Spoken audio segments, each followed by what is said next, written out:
numbers. Did anybody see that study about Angeline Lillard that just came out on TV? Just came out in Pediatrics.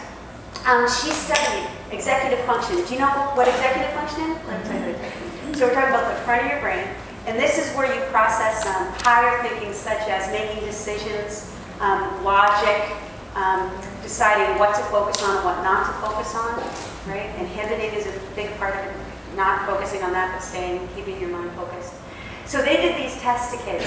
And they did 4 different tests of executive function, and if you're a normal kid, you score like a 0 means perfect, like average. Okay, 0 is average. Anything higher is above average. Anything lower is below average. And most kids get like a 0 in this in normal situations. They gave the kids 3 different situations. One, they had them watch SpongeBob or another TV show like SpongeBob for about 9 minutes. One, they had them draw. Just draw for 9 minutes. And one, they had them watch an educational TV show. So what do you think happened? Right. So executive function. All of the SpongeBob ones, well below. All 4 of the tests, the kids got well below. The educational shows, one of them they got 0 on it. And 3 of them they got a little bit higher. A little bit higher. And then the drawing, way up here. Way up here. Right? So that's what's happening. We want them to be doing the right work. So, because it makes such a huge difference on them. So, if they're not doing one of these things, that's when we have to pause and observe. And this can be really hard. Kitty said about the frustration level. You have to monitor their frustration level. You want to let them get a little frustrated because the ahas happen right after. Right? We get a little frustrated. But not too much so. Generally, we want to do a lot of observation. And usually, we tend to think something's dangerous, destructive, or disruptive, disrespectful. But maybe it isn't. We have to learn how to really educate ourselves and have patience. It's a fine line. It's a really fine line. And we're back to grace and courtesy. You want to hit these things before they happen. You don't want to have to intervene. Right? Do as much as you can to set up the environment so that they can manage it. And know how to behave.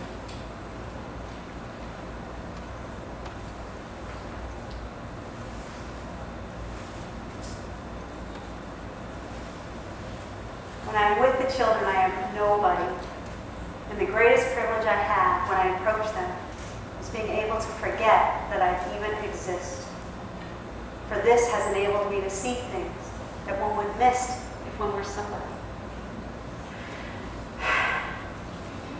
Isn't that gorgeous? Observation.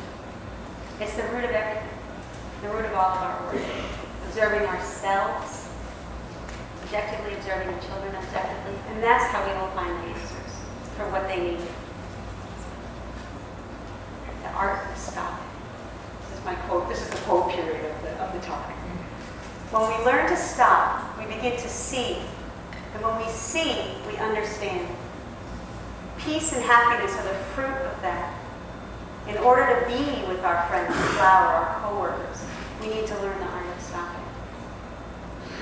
I think sometimes, now that I'm back in the scientific world and working on studies and research, and I'm reminded that one of the main methods of scientific research is observation.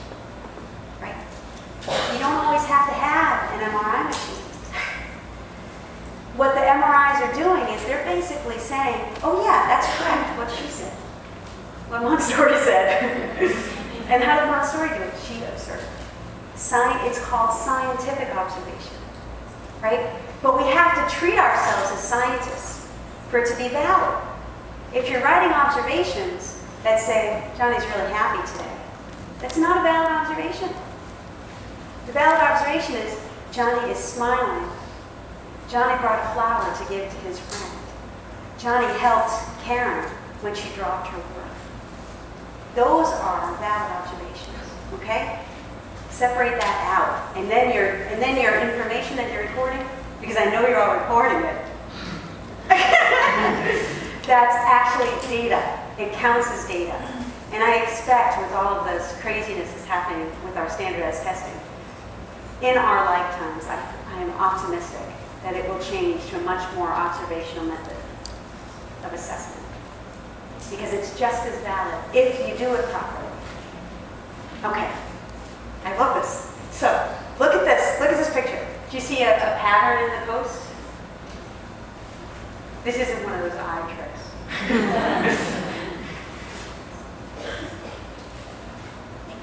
No, right? You can't really see a pattern. It looks kind of random how the post is jagged, right?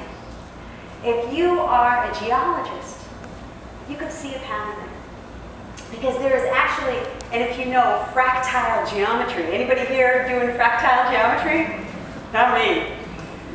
Then there is actually a way to analyze this. There is a logical and consistent process of sedimentation and erosion that happens. So you can model it on a computer. You can actually model it. It looks so random to us. But if you study it more closely, you can find patterns there.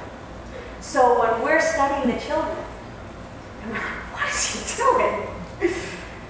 If we're patient, if it's not the 3Ds, we can observe it. And then over time, maybe, hopefully, our eyes will open to the logic. But even if our eyes don't open to the logic, we can believe that there is logic underneath it. And maybe we just don't get it yet. Right? So we put this great respect on the child. We say, yeah, there's wisdom and logic in you. I don't know what the heck it is. You know, I don't get it. Maybe I need coffee or something, but I can't see it. But it's there. And so we approach the child with that understanding. We approach them with the belief that they have the answer. Right? Don't you wish everybody would approach you that way? Imagine that. Think about people that you know, when they come to you and they say, oh, I know you can help me with this.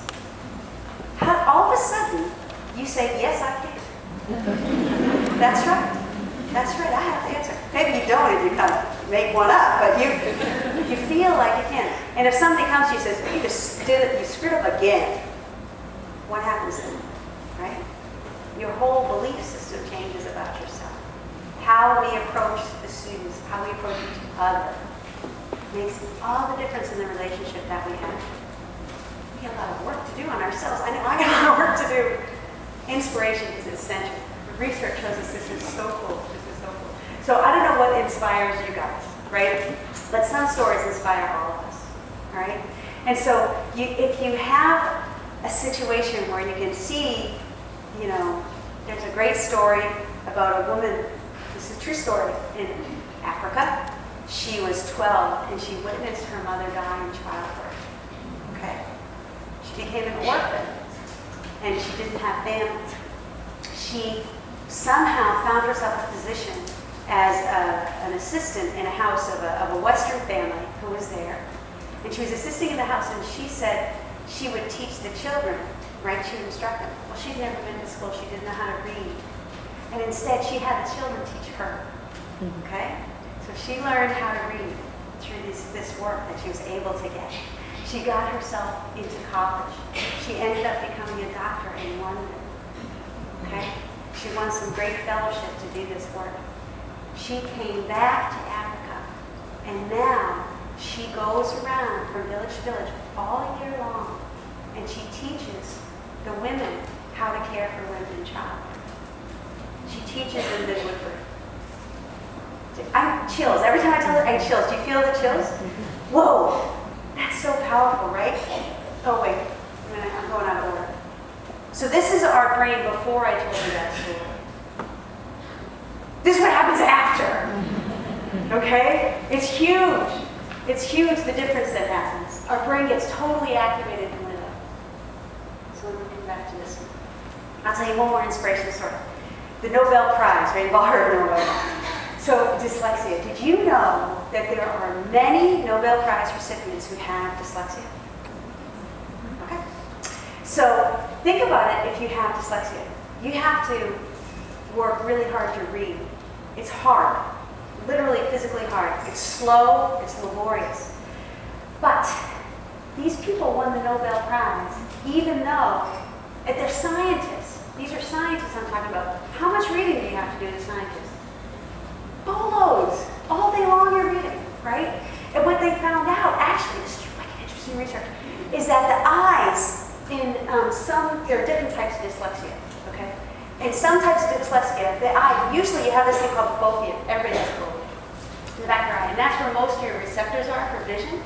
So when I look at, I look at you, and I get most of my information comes right back into the fovea, right? That's where my receptors are. In some people with dyslexia, they have more receptors around the fovea than they do in the fovea. So the eye concentrates everything we see back in, so it points straight onto the fovea. So think about that. You're looking straight at somebody's face, but what you do is your brain gets more information from around their face than from their face, right? Makes it kind of hard to read. But you know what makes it really easy to do? Look at a star field. If you're looking up at the sky and you get all the information from everywhere, you are much better able to read something broader like that. And that's why there are so many astrophysicists with dyslexia. The Annenberg course that I'm working on, that is happening through the Harvard-Smithsonian Center for Astrophysics. And that's where so much of the research on dyslexia is happening, in the Smith Center for Astrophysics, because of this connection. Can you believe that? So it's inspiring to think about what you can overcome if you are that interested in something. And it's because, someone's interested in astronomy, they can just, it matters to them so much. This woman was so interested in helping during childbirth that she overcame all kinds of obstacles.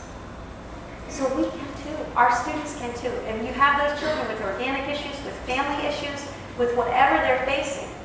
If they are connected with their inspiration, their work, their life's work, they will be able to overcome anything.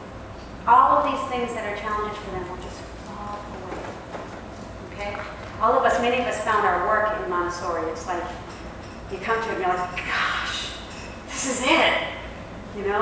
That's what happens. Everything else kind of falls away if you can put your energy into it. Okay, we're back to our happy brain. Okay, so here's just a little more inspiration for you. These are some extraordinary people who are all came through Montessori. You may know she's an opera singer, P. Diddy, right? You've heard this before. Joshua Field Violin. I love her, Julia Child. She was a Montessori child. The actors. Let's see, who else do we have? They work. The Google guys. Out of Amazon. Editor for the Washington Post for decades. That's the king. The king sent his boys to Montessori school, the prince rather, Prince Charles, and Frank. The president sent his daughter to Montessori school. Okay. Woo. Good stuff, hopefully, can come out of all that, right? So we have to inspire the child's interest. And in the classroom, there's so many ways to do that. I mean, it could be the sunflower that you bring in that they get their hands on, something that they haven't experienced before. It could be the frog that, Rick jumped on your foot when you walked into the classroom and gets to visit the classroom for the day, There are many ways to inspire the children. Sometimes they come in and they're all like, I just love cars, I just love cars, I just love cars. We have to bring them beyond Hot Wheels. You can use their car interest, but then you get them into the combustion engine, and you get them into physics or, at the elementary level. You get them you use their interest to get them into the other topics. That their interest is everything. So you have to know them. You have to know them. Or you'll have no idea what they're interested in. And then you have to have an environment that allows them to explore their interests. Right? You have to create the possibilities so that they can move on with what they're going for in ways that they can. Oh boy, I haven't done nearly what I was going to do.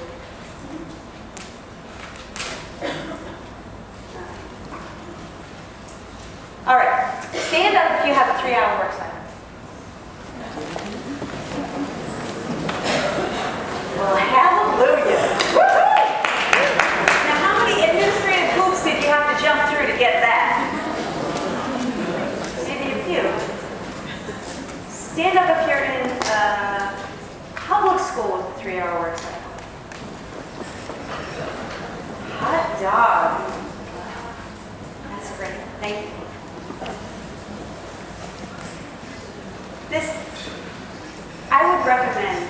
that you find a classroom that has a 3-hour work cycle and you observe. I would go early and I would take your notes on the kind of activities that are happening in that classroom. Okay? And watch it. And keep your eye on the clock. Keep note of the time and the type of activity. Susan Stevenson, she's trained birth to age 12. She's a AMI consultant all around the world.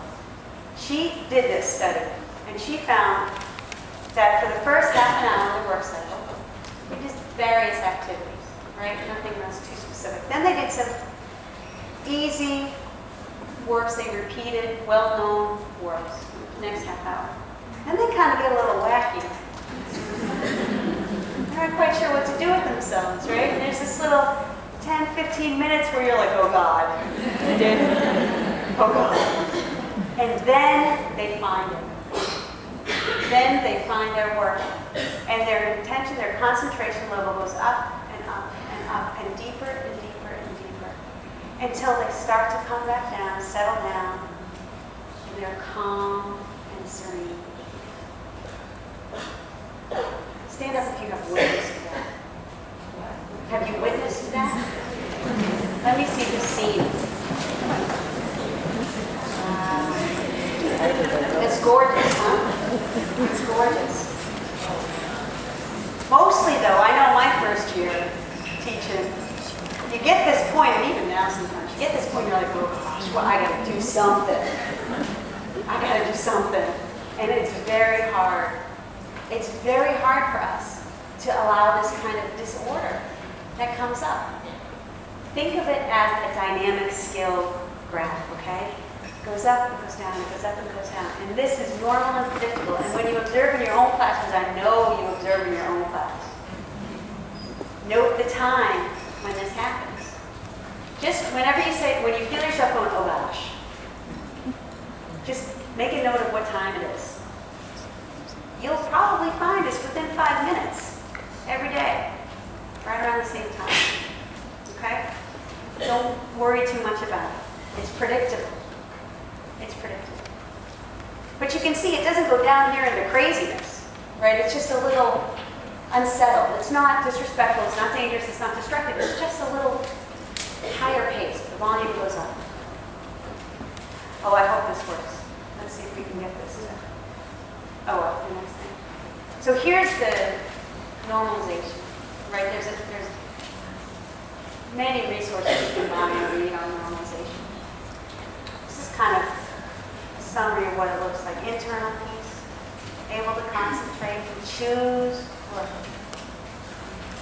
handles frustration, makes rational choices, adapts, self-discipline, self-control, independent, secure, positive, balanced self-image and self-esteem, aware and considerate of others' well-being. This is like the person I want to be, right? Does everybody feel that way pretty much? I want to be this. When you meet somebody who's like this, you're like, gosh, I want to be them. You know? Even if you could just do like half, and you're like psyched. But this is the child's, our natural state. This is the way we're kind of designed to be when our environment supports us. Okay, let's see if this, oh, I hope this works.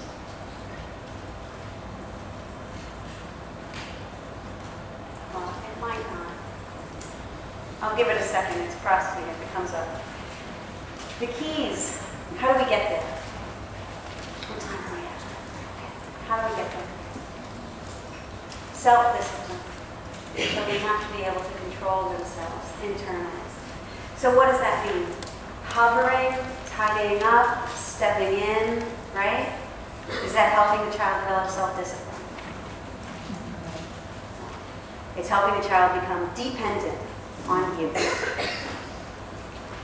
You know, oh, that was so great. You did such a great job. Did everybody notice what a great job you did? You know, that was a great act of kindness. I think that you did a great act of kindness. Now, be careful. There's a real fine line between praising the child and noticing good work. We absolutely want to notice good work. But be careful that that's what you're doing. Be aware that you're focusing on something tangible, objective, as opposed to your own stuff. So it's just that subjective, objective observation thing you talked about before. It's the same thing. And that'll help them develop self-discipline to notice. Actually, it's going to help them with this next part, self-awareness. Because we want them to notice themselves, be aware of themselves in space, right? Connect with their work. We want all that. How do they get to self-awareness? It's not us really that gives it to them. That helps. We can support them noticing this stuff. They have to notice themselves.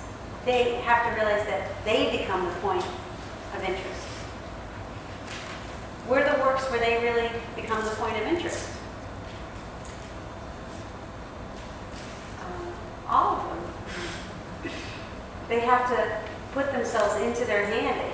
We can't remember this. You know, maybe if you've been injured and you've lost the use of, or had an adapted use of your hand or your leg or something, then all of a sudden you have to learn to use it again. You're like, okay, this knee's working, that's how you do it. All right, I remember, right? You're aware of your movements. The child is naturally like that, the little ones. They're in there. And when they're in the second plane, so many elementary teachers, they're in there in their social interactions. They're totally focused on what they're doing and the responses that they're getting. So it's kind of in them, but we need to raise it up to that, to help them raise it up to the higher level by having them do the work, letting them do the work without interruption. And self-satisfaction. Look at that. Look at that. She wanted this picture taken of her. She was so proud. Such joy. She had a good dream. I love it. So to point out, to notice that, really take joy in it. And there's so many ways that we can take joy in the classroom non-verbally. You just walk by and you just go, and smile. That's like all you need to do. Think about it. When somebody does that for something you've done, that's bigger than any words. That's huge. You feel that directly, right in the heart. Okay. Sometimes it's hard for us to remember, though, to find that satisfaction in the more mundane things, like sandpaper letters, or something that you do 5,000 times a day. It can be hard for us, so we have to practice. Remembering, they call it in Zen, they call it beginner's mind, right? It's like the first time, every time, it's like the first time. Every time you do those sandpaper letters, it's like, I love the way this feels.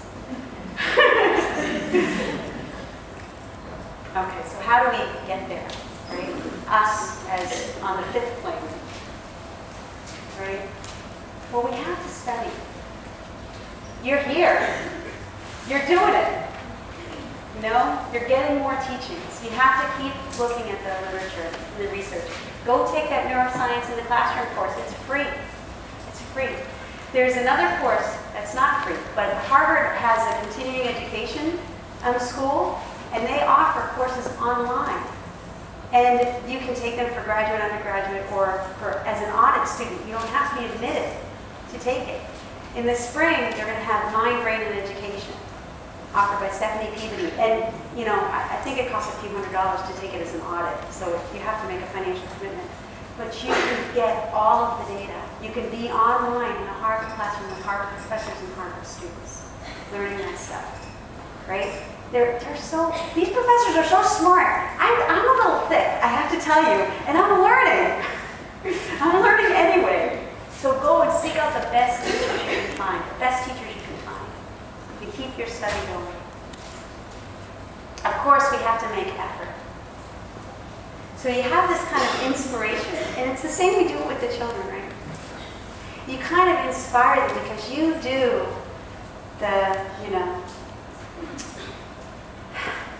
when you walk on the line and carry a tray, or balance the book on your head, you more advanced one in the basket than yet. You are an inspiration. When you walk through the classroom, as if there's all the time in the world, and you're going over to get the boys peeing in the plant.